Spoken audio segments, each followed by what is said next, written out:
Allahu akbar, Allahu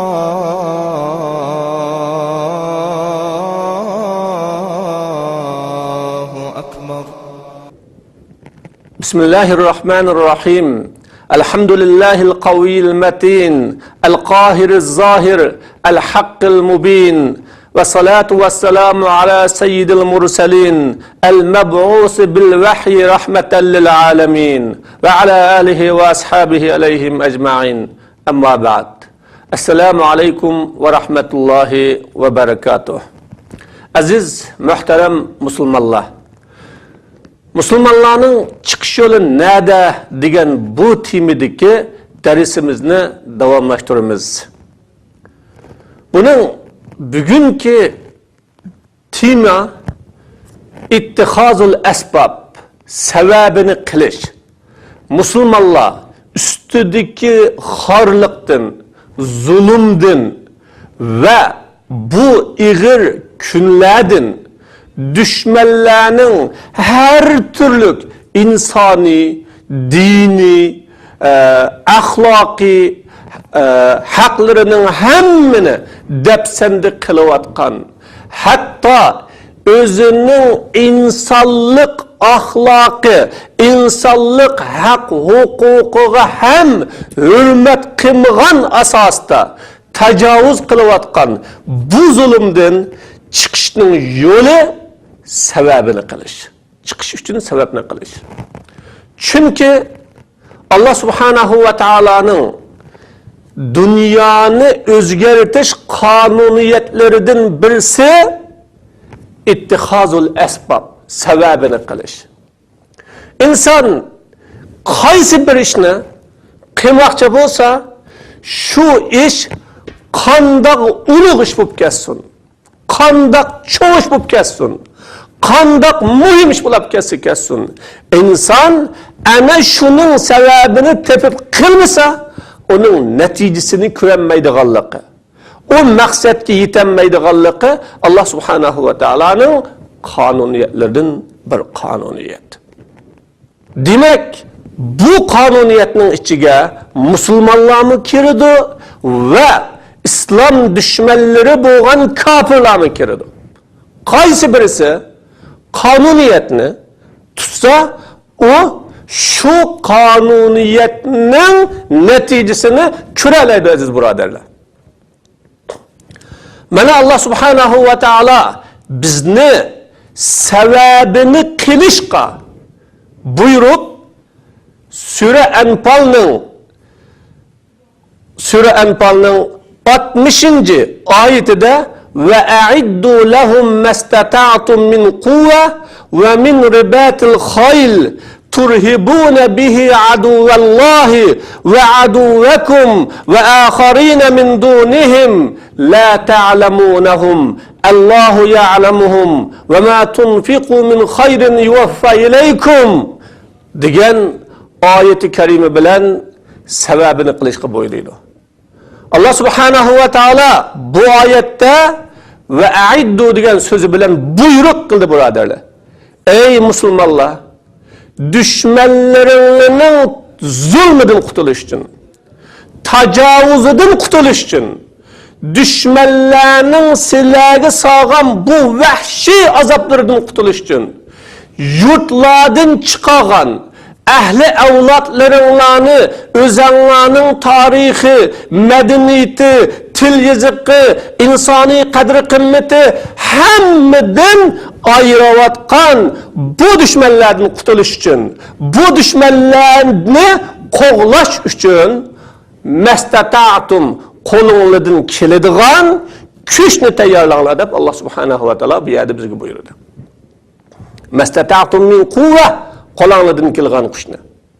Allah bu yerde Müslüman boğanlığınız için, La ilahe illallah ahledin boğanlığınız için, ya Allah Subhanahu ve Taala'nın bu zemindeki en ulug bendeleri boğanlığımız için men silahını kutuldurman, men silahını kovdayman deb özü kepillik kılmasdan sebebini bizge kılışqa, sababini biz qilishimizga, ammo uning natijasini Alloh o'zi berishga bizni buyurdi, birodarlar.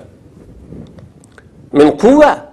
Bu yerdagi min quvva sizlar o orqali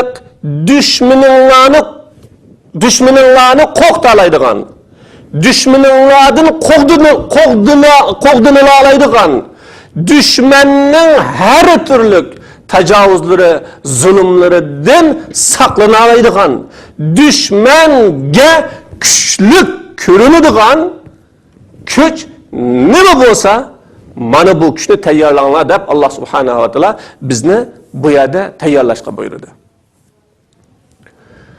Bu kuchni alohida buning ichidan va min ribatil khayl ot tayyorlanglar deydi. Isil, yaram otlarni tayyorlanglar deydi.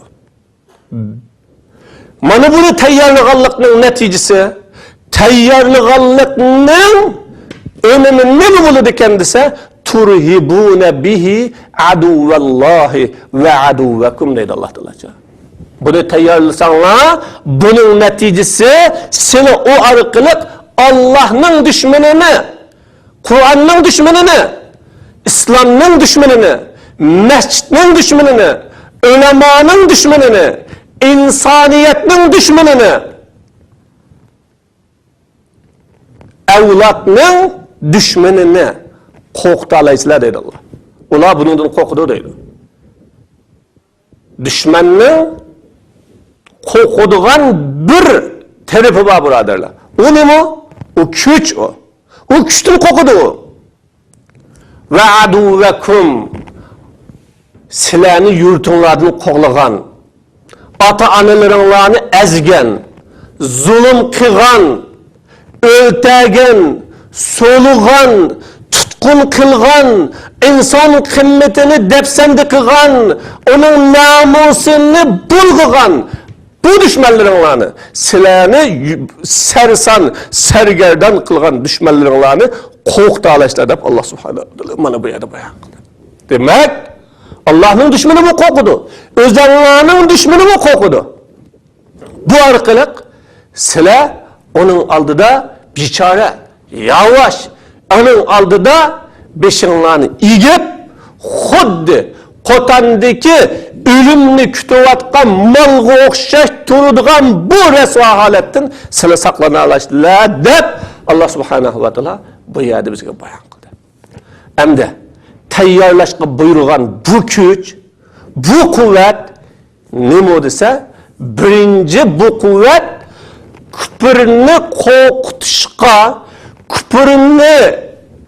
qo'rqitishga elib boradigan har qanday quvvat o biz musulmonlarning tayyorlashiga, hozirlashiga Alloh subhanahu va taolo buyurgan quvvat, birodarlar. Bugun davrimizga qarasak, musulmonlar ening orqali küpürni qo'rqitadigan quvvat bir necha turlik. Bunun birincisi birlik kuvveti, birodarlar. Musulmonlar teşkilat bulup, cemaat bulup, cemiyet bulup, birlikka kelganda, bir başning atrofiga to'plashgan chig'ida, va inoq bo'lgan chig'ida, mana bu eng chong kuch bo'lib, mana bu kuch bilan dushmanni qo'rqitqili bo'ladi, birodarlar. İslam düşmanları tarixdan beri musulmonlarning kuchayib kelishidan, bu kuchning birlikdan iborat kuch bo'lib kelishidan eng qo'rqqan, birodarlar.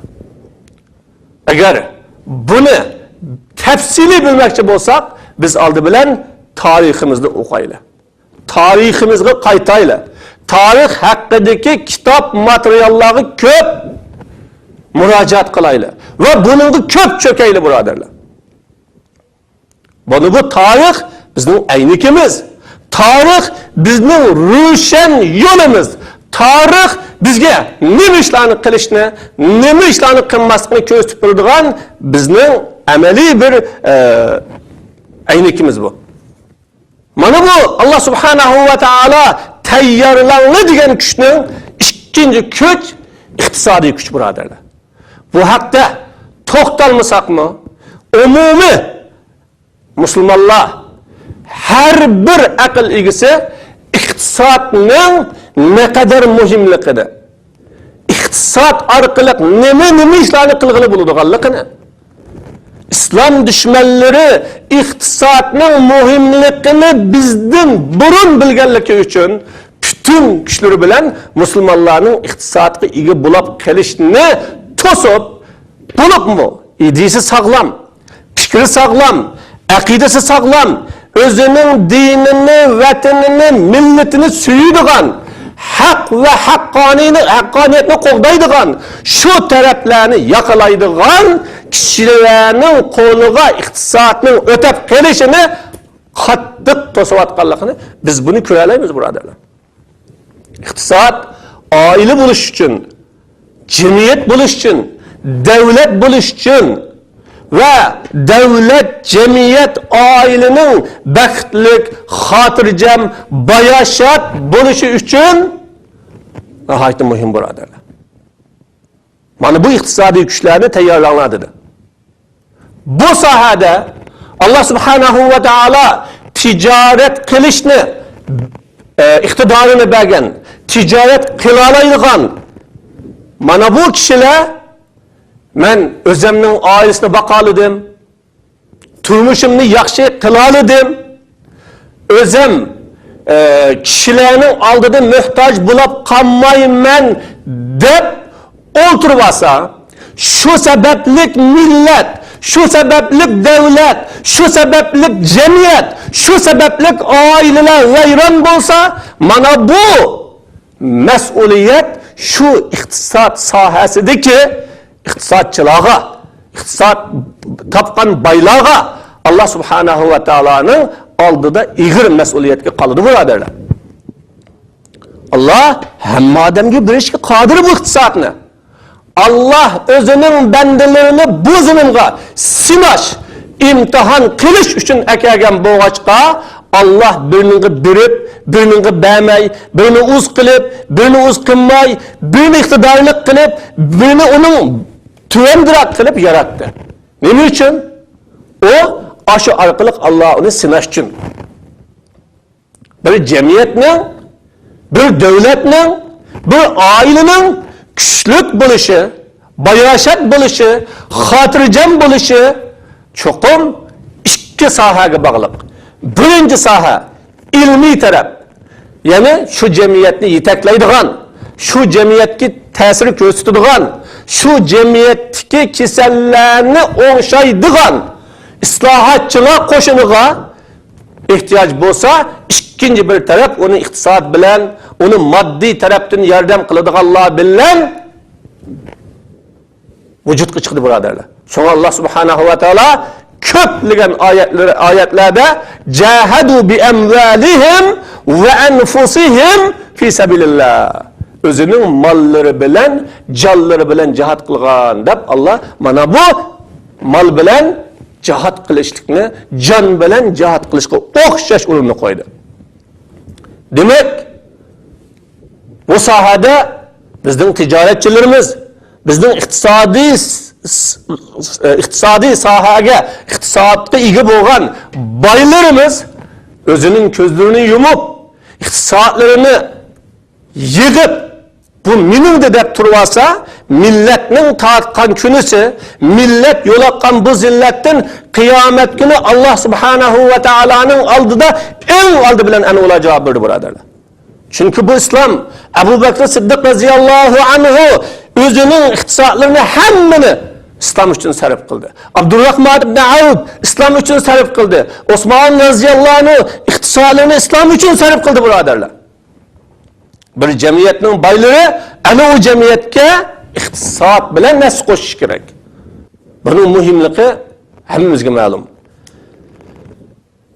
Shundisi quvvatul izaa, olatul mizja', ya'ni radio, televizor,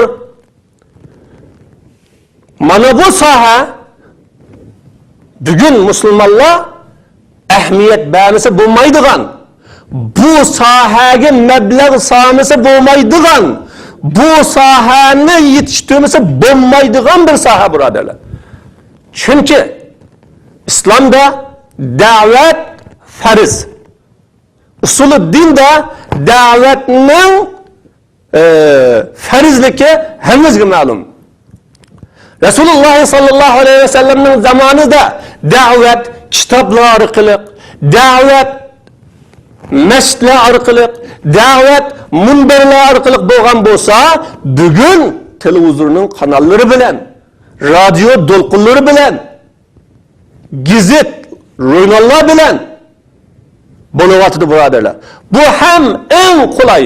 Ko'radiganlar ko'ralaydi, anglayalaydiganlar anglayalaydi, uylarida bo'lsin, orfilanda bo'lsin, mashinada bo'lsin, ya piyoda bo'lsin, har qanday bir sharoitda u ko'ray, anglay, foydalanay desa foydalana oladi birodarlar.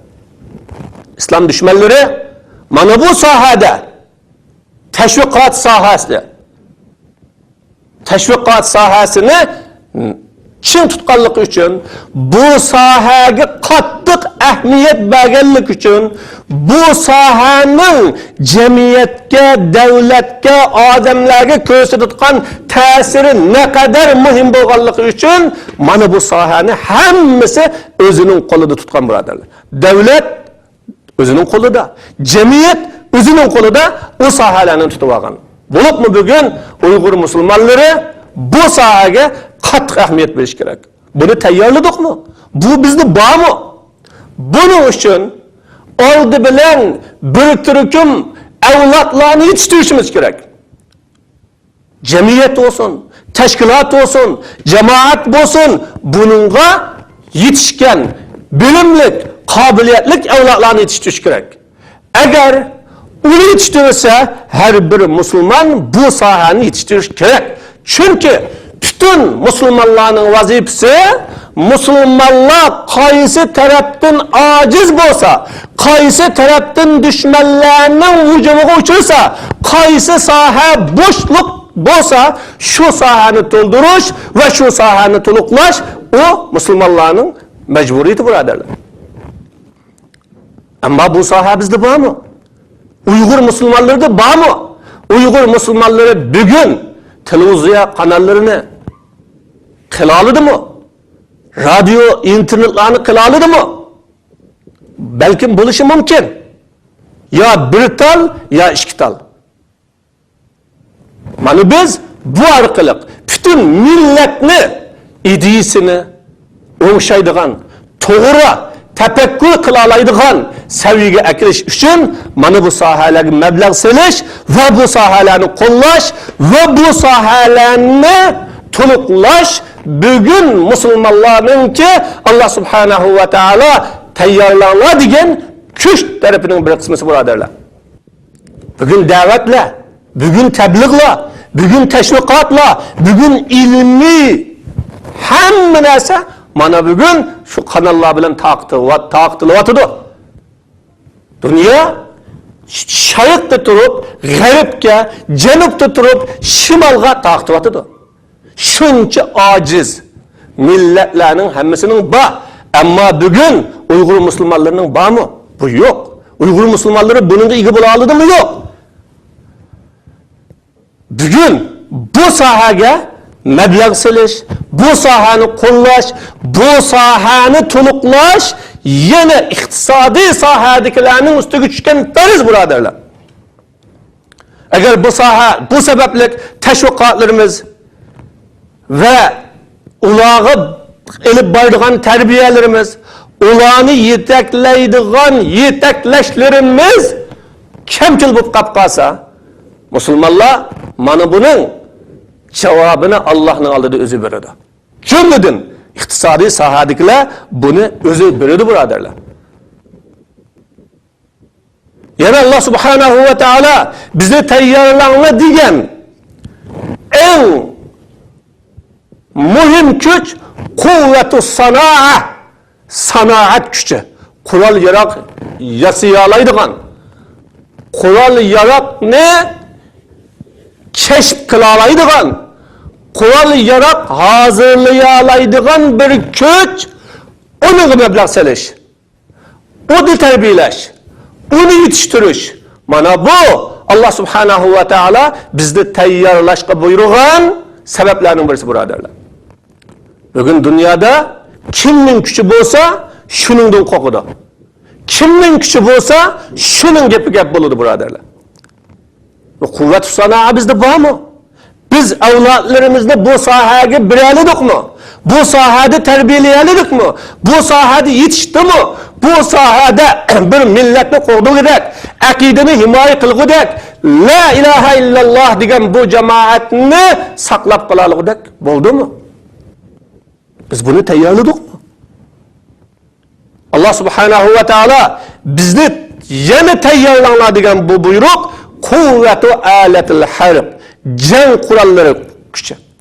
Jang qurollari urushlarda ishlatiladigan, g'azotlarda ishlatiladigan, mayli dengiz, mayli havo, mayli quruqliq, qanda sohaga munosabatlik har qanday shakldagi qurol yarog'larni Allah subhanahu va taala buni tayyorlanglar dedi. Bunu tayyorlayolmadikmi? Bu bizda bormi? Mana bu Allohning buyrug'ini ijro qilmay turib, Allohning buyrug'iga dasmay solmay turib, Allohning bizni buyurgan bu buyruqni ibodat nuqtasidan, din nuqtasidan, Allohning oldidagi jannatga erishish nuqtasidan bo'lmasimi o'zimizning millatini, xalqini, vatanini qo'g'dash nuqtasidan, himoya qilish nuqtasidan, bu zillatdan qutuldirish nuqtasidan bo'lsa-mu, buningga mablag'larni selish, iqtisodlarni hozirlash bu muhim birodarlar. Bu musulmonning vazifasimi demayli? Musulmon bo'lmagan millatlarmi? Musulmon bo'lmagan ellarmi? O'zining davlatining bexatarligi, jamiyatining amonligi, kelgusi avlodlarining istiqboli uchun mablag'larni selyotdi. Shuning uchun ishlatyotdi. Ammo biz musulmonlar bu sohaga Allohga iymon etgan, uning badanini jannatdan kutgan bo'lgan sifatimiz bilan bo'lsa ham, ammo bu sohaga mablag' solmiq birodarlar. Shuna uchiqni aytish kerakki, bir jamiyatning eng ig'ir mas'uliyatlari shu jamiyatning ulamolari, shu jamiyatning olimlari va shu jamiyatdagi iqtisodiy sohalarning ustiga tushdi birodarlar. Shu sohaga tushdi. Biz hamma sohani qilishimiz kerak. Bugun ilmiy sohadan biz musulmonlarning jurnallari bormi? Biz musulmonlarning gazetlari bormi? Mana biz chet elda yashab o'tibmiz. Gazetimiz chiqyapti. Radiolarimiz bormi taqtilayotgan? Televizorlarimiz bormi? Bugun sunniy hamiya orqali qancha boshqa davlatlar cheklab baqsa-mu, ammo uningga ta'sir ko'rsatadigan kanallarni echish bu mumkin bo'lyapti birodarlar. Hozir dunyoda o'ylab baqsanglar, dushman kuchlar o'zi parchaqlamoqchi bo'lgan davlat yo parchaqlamoqchi bo'lgan, yo'qotmoqchi bo'lgan jamiyatlarga har xil shakllarda tashviqotlarni elib berib, shu xalqning idisini o'zgartirish, fikrini o'zgartirish, shu xalqning nazarida u jamiyatning nimalarni, siyosiylarini, yetakchilarini sat ko'ksitish, yo mustabid, yo zolim, yo qonxo'r degandek shularni ko'ksitish orqali uningga odamlarni qarshi chiqishga undayotdi birodarlar. Bu tashviqotning kuchi bu. Iqtisodning kuchi bu. Hammamiz bilamiz. Osman imperiyasini yo'qotgan Yahudlar nimaga tayangan? Iqtisodga tayangan. Yana tashviqotga tayangan. Gazetlarni chiqarish orqali tayangan birodarlar. Mana Alloh subhanahu va taolo bizni buni tayyorlanglar dedi. Buning natijasi sen qo'qadigan emas, sen qo'qitadigan bo'lasan. Sen qochadigan emas, uni qo'g'laydigan bo'lasan. Sen xor emas, u xor bo'ladi. Agar buni qilmasak, bizning bo'lamiz, biz xor bo'lamiz. Biz qochamiz. Biz yığılaymiz. Biz dad deymiz. Bu Allah subhanahu ve teala'nın kanuniydi bu. Bu kanuniyetni kim tutsa, bu kanuniyetki kim amel kılsa, onun neticesine o körüdü buradarlar. Mana Allah subhanahu ve teala yeni bir ayette فَاَوْحَيْنَا اِلَى اُمِّ مُوسَى اَنْ اِضْرِبْ بِعَسَاكَ الْبَحْرَ فَانْفَلَقَ فَكَانَ كُلُّ فِرْقٍ كَالْتَوْدِ الْعَظِيمِ Sürü Şuara'nın 63. ayetinde Musa aleyhissalatu vesselam'ni Fir'aun Musa aleyhisselam kavmi bilen keçip mangan vaqtda oldu deniz, Nil denizi. Keynidi milyon kişilik qo'shin tapqan yerda yo'qotishni maqsad qilgan bir qo'shin, qonxo'r qo'shin, jallod qo'shin. Mana bu ikkisining orasida qolgan chig'ida qavmlar Musa alayhisolamga agashgan xalq inna lamudrakun bizni bulut tepib oldi, tutib oldi, biz tugashdik degan chaqda Musa alayhisolatu vasallam kalla tugashmaysizlar. Din tugashmaydi. Dinga isilgan musulmon tugashmaydi. Haq tugashmaydi. Haqqa agashganlar tugashmaydi. Mening Robbim men bilan billa meni bir yo'lga boshlaydi degan chaqda Alloh subhanahu va taolo biz Musa alayhisolatu vasallamga asınız bilen denizge urun deb vahiy qildik. Buyruq qildik. Musa alayhisolatu vasallam denizge udu. Deniz şu haman ikkiga bo'lendi. Her tarafı, her bir bölükü, iki tarafının her bir bölükü xuddi igiz, hayvetlik bir taqqa o'xshash bo'ldi deb Allah bu yerda bayon qildi. Demek Allah subhanahu ve taala mana bu yerda bir dengizni, Nil dengiziga o'xshash bir dengizni hasi bilan sasa balkim o'ylab taqama. Allah bu yerda o'zining qudrati ilohiy bilan ikkiga bo'lan deb bo'lib etmasdan ammo Musa alayhisolatu vasallamning sababini qiling dedi. Musa alayhisolatu vasallam oddiy bo'lsinmi, hosis bilan bo'lsinmi dedi. Shuning bilan dengiz ikkiga bo'landi.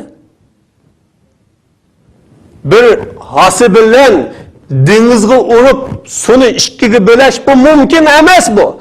Bu bir kuchga dünyadaki insanın iradesinden sıdkı bo'lgan bir kuchga muhtoj bu birodarlar. Bunun yordami bilan bo'ladi bu. Ammo sababini qilish kerak. Mana Musa alayhisalom sababini qildi. Bu Hasan bilan Osam dengiz ikkiga bo'linamdi. Qanday aqlga sig'sin? Qanday mumkin o? Ve biz bunda qilib qanday qila olamiz demasdan Rabbim meni qil dedi. Men qilaman dedi birodarlar. Mana bu sebep. Allah bizga sebep qilishni o'rgatdi. Yana Allah subhanahu ve taala وَلَقَدْ آتَيْنَا دَاوُودَ مِنَّا فَضْلًا يَا جِبَالُ أَوِّبِي مَعَهُ وَالطَّيْرَ وَأَلَنَّا لَهُ الْحَدِيدَ أَنِ اعْمَلْ صَابِغَاتٍ وَقَدِّرْ فِي السَّرْدِ وَاعْمَلُوا صَالِحًا إِنِّي بِمَا تَعْمَلُونَ بَصِيرٌ Sure Neba'nın 15. ayetiga qarasanlar bo'ladi birodarlar. Mana bu oyatda Allah subhanahu ve taala Davud alayhisolatu vasallamga biz ortiq merhamet qildik deydi. Peygamber qildik. Peygamberden sırt padişah qildik, siyasi hükümran qildik. Ve onunla bütün canlıklarının tilini biladigan qildik. Deb bular bunun bir qismida ey tağ sen Musa alayhisolatu vasallam bilan billa Davud alayhisalom bilan billa tasbih etqin. Ve uçağlıqlarını bu, yani uçağlıqlarını başqurishni, uçağlıqlarının tilini tushunishni biz onu bildik. Deb bilib Allah alanna lahul hadid. Biz onu tümürünü yumuştib berdik deydi. Davud alayhisolatu vasallam tümürünü o't qismay turib xuddi qo'lida xemir yuvgandek yuvitdi. Shundoq yumshaqdi. Allah tümürünü Davud alayhisolatu vasallamga yumshitib berdi. Amma o tümür orqali Allah subhanahu ve taala jannada ishlatadigan savutni qitadi mi? Ya qitmadi. Ani amal sabiqat deydi. Sen savut yasig'in sen. Va qaddir sayt savutning mehlerini ve onun halqlarini ölçemli kılgın deb Allah subhanahu wa ta'ala bunu buyurdu. Demek jangda düşmandan saqlanish uchun savutni kirishni, savutni kirib jangga kirishni bizga ta'lim qilish bilan birga uni yasadi dedi Allah subhanahu wa ta'ala. Agar uni kiymasang ya uni yasamasang düşman seni mal kabi o'ltirib tugutib o'tishi mumkin. O vaqtda ya Rabbi, men musulmon emasmi? Men haqning ustida emasmi? Biz sening quling emasmi? Biz sana qulluq qilgandan keyin nima uchun yordam bermaysan? Biz nima uchun bu zillatni ko'ryapmiz deb Allah subhanahu va taolo qo'limizni ko'tarib yig'ilgan bilan bo'lmaydi birodarlar. Allah va'malu soliha bunu deb bo'lgandan keyin yaxshi ish qilinglar. Inni bima ta'maluna basir. Men sizlarning qilgan yaxshi ishlarni ko'rib turman dedi. Demak, sen sababini qil. Sen bu chiqish yo'lini izla. Sen bu zillatdan qutulish uchun haqiqiy o'rningdan tur. İmkaniyetin bilen bunun için hareket kıl. Ama men onu bilemem dedi Allah subhanahu wa ta'ala. Men seni kutuldurmam dedi. Müslümanlar, sebebini kıldık mı? Sebebini hazırladık mı? Yani Allah subhanahu wa ta'ala bir ayet-i kerimede فَاِذَا قُضِيَتِ الصَّلَاةِ فَانْتَشِرُوا فِي الْأَرْضِ وَابْتَغُوا مِنْ فَضْلِ اللّٰهِ وَاذْكُرُوا اللّٰهَ كَثِيرًا لَعَلَّكُمْ تُفْلِحُونَ Sure Cuma'nın 10. ayetinde Allah deydi, namazını mescid girip okup boğandın kim, namaz tügügen bolsa, sizler sıdkı çıkıp tabi kılınlar dedi Allah. Mescid girip oltamağına, Allah'ın rızkıdın izdanlar, Allah'ını köp eslanlar, sizler kutluslar deydi. Demek, bu ayet-i kerimede Allah subhanahu wa ta'ala mening rizqimni Allah pitivetken, Allah takdir qilib qo'ygan, men yeydiğimni yemay o'lmayman.